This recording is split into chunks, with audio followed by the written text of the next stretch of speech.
पीले दांत वाली बहू। रंजना कभी ब्रश नहीं करती थी। उसे कितनी बार उसके माँ बाप ने डांटा, लेकिन उसका कोई असर उस पर होता ही नहीं था, जिस कारण से उसके दांत पीले पीले हो जाते हैं। शादी के बाद अरे बहू, वैसे तो तुझ में कोई कमी नहीं है, पर तेरे दांत इतने पीले कैसे हैं बेटा? कैसे मतलब? कोई सर्जरी थोड़ी ना कराइए। वो तो क्या नाम, मैं ब्रश नहीं करती थी तो पीले हो गए। अब क्या करूं? आप कहें तो लाल करवा लूं या फिर काले? यार ये क्या है, क्यों माँ से लड़ रही हो? लड़ रही हूँ? अरे मैं लड़ रही हूँ या ये बोल रही है कि दांत पीले हैं, पीले। अरे तपस्या थोड़ी ना की है इन्हें पीले करने के लिए। बकायदा ब्रश नहीं किया है 20 साल तक, तब जाकर। छी, कैसी बात कर रही हो? ये उस वक्त तो पीले नहीं थे जब हम लोग तुम्हें देखने आए थे। अरे तब साफ करवा लिया होगा डेंटिस्ट के पास जाकर। अब देखो कैसे पीले पीले लग रहे हैं। रंजना सास की तरफ गुस्से से देखती है। फिर शुरू हो गई पीले पीले पीले। अरे पीले तो तब भी थे जब मेरे हाथ का रसगुल्ला उड़ा उड़ा कर खा रही थी और बोल रही थी, लड़की नहीं गुणों का खजाना दे रहे भाई साहब आप। खैर, अब वो लोग करते भी तो क्या करते, पीले दांत वाली बहू पल्ले पड़ी थी तो झेलना तो था ही। एक दिन कीर्तन में रंजना गाना गा रही थी। अरे कमला बहन, माँ का द्वार है, यहाँ तो सब शुद्ध होकर आते हैं, फिर अपनी बहू को ब्रश भी नहीं करवाती तुम। दूर से पीले पीले दांत भक्ति में बाधा उत्पन्न कर रहे हैं। अरे कोई 2 साल की बच्ची थोड़ी ना लेकर आई हूँ मैं बहू बनाकर। अच्छी खासी लड़की है, अरे कैसे करवाऊं ब्रश? ये तो उसे खुद करना चाहिए ना। अब माँ बाप तो इसके जैसे तैसे निपटा दिए, ये नहीं सोचा कि सास कैसे संभालेगी। सास बहू को लेकर घर आ जाती है, लेकिन सोच लेती है कि अब इसे लेकर कहीं नहीं जाएगी। अगले रोज बहू कहती है, अरे क्या हो गया, मंदिर नहीं जाना क्या? कीर्तन का वक्त हो रहा है। मेरी मधुर वाणी से कान्हा जी जागते हैं और सोते हैं। आप तो जानती है ना उनकी भक्ति में कितना मन लगता है मेरा। वो क्या है ना, तबीयत ठीक नहीं लग रही है मेरी, आराम करूंगी मैं। तबीयत ठीक नहीं लग रही? अभी तो मिथुन के गाने पर नाच रही थी आप, और अब बोल रही है कि तबीयत ठीक नहीं लग रही। अरे भक्ति में मन लगा लो सासू माँ, ऊपर जाना है, क्या मुंह दिखाओगी आप? हाँ? सास को बहू की बात पर गुस्सा आ जाता है। मैं क्या मुंह दिखाऊंगी, इसकी चिंता तो ना कर, समझी? अपने मुंह की चिंता कर, जो ये पीले पीले दांत लेकर हर जगह पहुंच जाती है। पता है लोग कितना मजाक बनाते हैं। ना जी ना, मैं नहीं जाना कहीं तेरे साथ। तो ये बात है, कोई ना, मत जाओ, मैं अपने कमरे में ही बैठकर भक्ति कर लूंगी। ऊपर वाला दांत थोड़ी ना देखता है, मन देखता है, भावना देखता है। और अरे बस बस, तू सब कुछ दिखा, बस ये सफेद चमकदार दांत ना दिखाना किसी को, है? जा यहाँ से।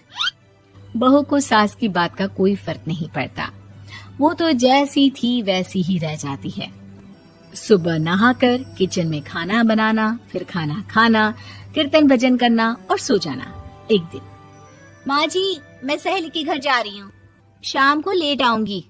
हाँ हाँ तो जाना, मैंने कौन सा तेरी आरती करनी है घर पर बैठकर।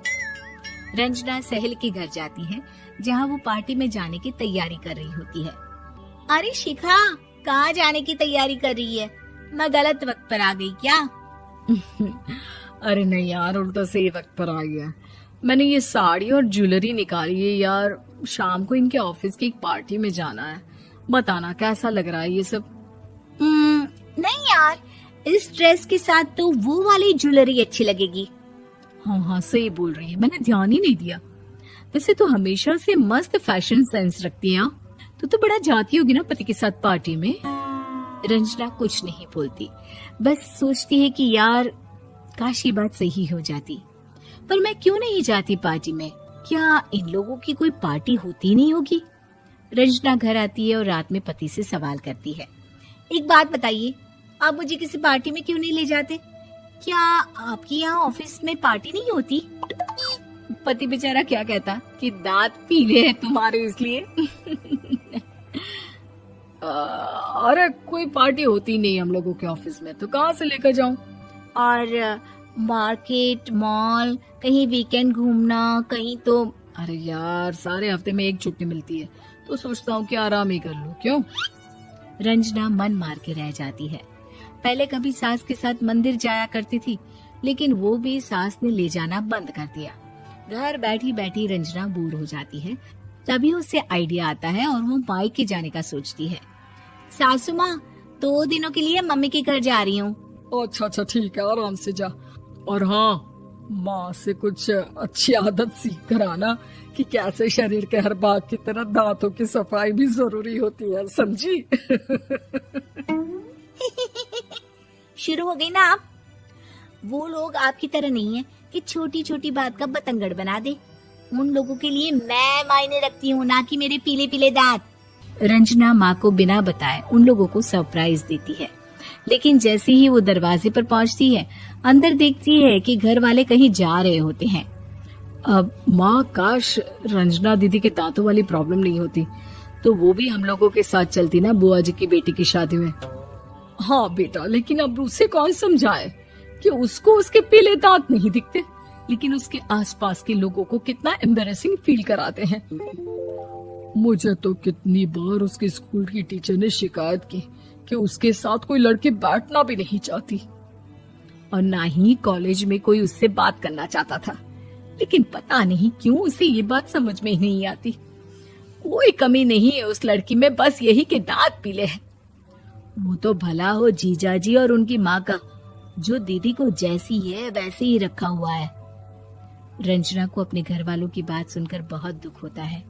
वो सोचती है कि वो क्या करे, लेकिन फिर वो सीधा डेंटिस्ट के पास जाती है, अपने दांत चमकाती है और कसम खाती है कि वो रोज ब्रश करेगी। अरे क्या हो गया? तुम तो 2 दिनों के लिए गई थी ना, पर कोई ना, अच्छा है, चलो आ गई तो। रंजना सास के सामने आकर खड़ी हो जाती है और पूरी स्माइल करती है, उसके चमकदार दांतों को दिखाती हुई। हैं? चले मंदिर। माँ, मुझे माफ कर दीजिए, मैंने आप लोगों को बहुत एम्बैरेसिंग फील करवाया। मैं आज से रोज ब्रश करूंगी।